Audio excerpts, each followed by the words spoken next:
চাওক আমাৰ কোচ ৰাজবংশী জাতিটোৰ যেটা সামাজিক অৰ্থনৈতিক আৰু ৰাজনৈতিক গোটেই সমগ্ৰ অধিকাৰখিনিৰ পৰা আমি কিন্তু বঞ্চিত।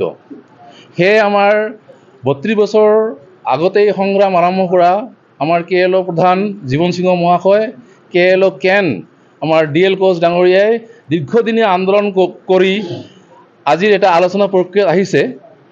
আৰু আমাৰ ভাৰতীয় সংবিধানখন মানি কিন্তু জীৱন সিং মহাশয় আৰু DL কোচ মহাশয় আহিছে। কিন্তু ৰাষ্ট্ৰৰ যি লেহেমীয়া কৰাৰ যিটো চক্ৰান্ত, আমাৰ যিটো মূল দাবী কমতাপুৰৰ দাবীটাক একদম দুৰ্বল কৰাৰ ষড়যন্ত্ৰ কৰা বুলি আমি অনুভৱ কৰিছোঁ। যেহেতু এই আলোচনাটা দীঘলীয়া কৰি আছে আৰু আমি কোনোপধ্যেই মানি নলওঁ দীঘলীয়া কৰা, অতি সোনকালে আমাৰ এই আলোচনাটা সফল কৰিব লাগে। আমাক কমতাপুৰ আমাক ঘূৰাই দিব লাগে আৰু আমাৰ জনজাতিক ৰাজনৈতিক অধিকাৰ আৰু সমস্ত অধিকাৰ আমাক বঞ্চিত কৰাৰ পৰিৱৰ্তে অধিকাৰ আমাক প্ৰদান কৰি আমাৰ জাতিটাক জীয়াই থকাৰ অধিকাৰ দিব লাগে। এটাই আমাৰ কামনা, এটাই আমাৰ উদ্দেশ্য। আৰু আজিৰ সভাখনত আমাৰ গ্ৰাছ ৰুটত আমি যোৱাৰ কাৰণে তৃণমূল পৰ্যায়ত আমি কাম কৰাৰ কাৰণে আমাৰ জনগোষ্ঠীৰ প্ৰতিটো সচেতন মানসী প্ৰতিজন কৰ্মীক আমি ইয়াতে আহ্বান কৰিছোঁ। আমি গ্ৰাছ ৰুটলৈ লৈ যাম আৰু আমাৰ প্ৰত্যেকজন ৰাজবংশীৰ গাঁৱত তীব্ৰ ক্ষোভ জন্মিয়া আছে। এই সময়ত এখালি আমি অলপ মানে চেতনা আনি দিলেই এই বিস্ফোৰণ ঘটিব, এক মহাপ্ৰলয় হ'ব আৰু আমাৰ কমতাপুৰ অধিকাৰ আমি সাব্যস্ত কৰিব পাৰিম। এটাই আমাৰ আজিৰ মূল লক্ষ্য আৰু উদ্দেশ্য। Thank you. ইতিমধ্যে গোৱালপাৰা জিলা কাউন্সিল, আমাৰ কমিটি নহয়, আমাৰ কাউন্সিল ঘোষণা কৰা হৈছে। গোৱালপাৰা জিলা কাউন্সিল, বঙাইগাঁও জিলা কাউন্সিল, চিৰাং জিলা কাউন্সিল, কোকৰাঝাৰ জিলা কাউন্সিল আৰু ধুবুৰী জিলা কাউন্সিল, এই 5খন জিলা কাউন্সিল গঠন কৰা হৈছে।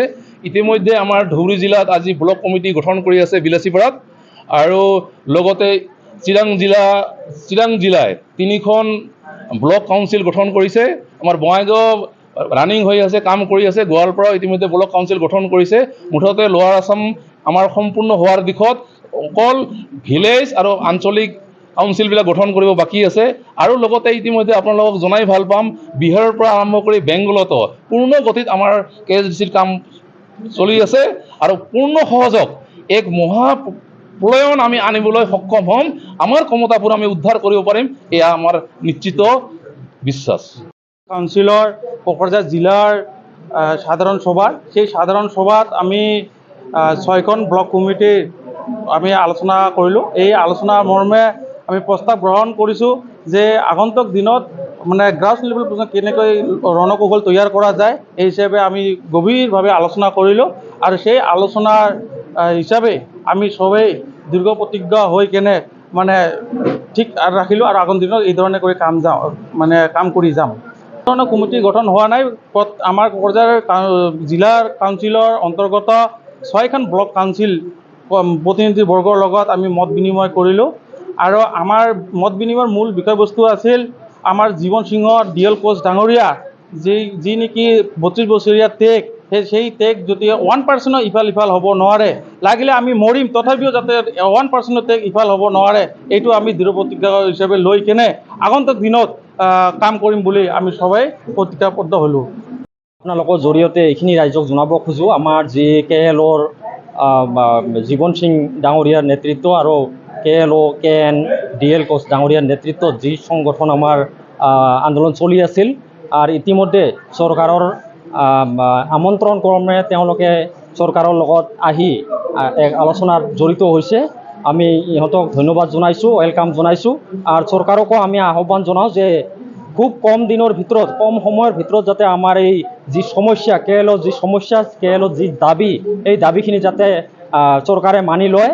আমি জানিব পাৰিছোঁ ইতিমধ্যে আমাৰ 6 দফা আলোচনা হৈছে আৰু কিছু আলোচনা বাকী আছে। আৰু ইয়াৰ লগতে আমি ৰাইজকো আমি অনুৰোধ জনাওঁ, কমতাপুৰবাসী ৰাইজে কেৱল ঘৰত বহি থাকি ফলাফল মানে বিচাৰিলে নহ'ব। আমি এই মুহূৰ্তত আমি KLOক সহযোগ কৰিব লাগিব।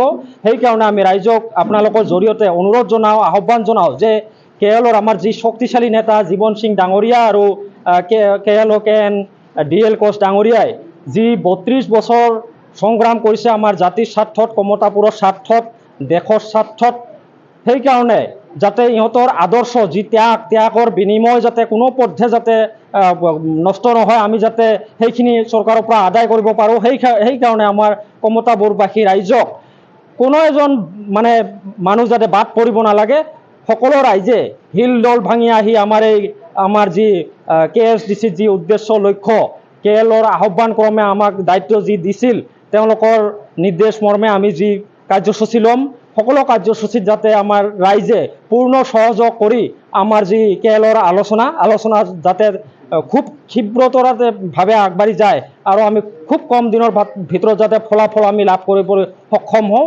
সেইকাৰণে আমি সমূহ ৰাইজকে, কমতাপুৰত থকা সমূহ ৰাইজক আমি জাতি ধৰ্ম নিৰ্বিশেষে আমাৰ লগত আহি সহযোগ কৰাৰ কাৰণে আমি অনুৰোধ জনাইছোঁ।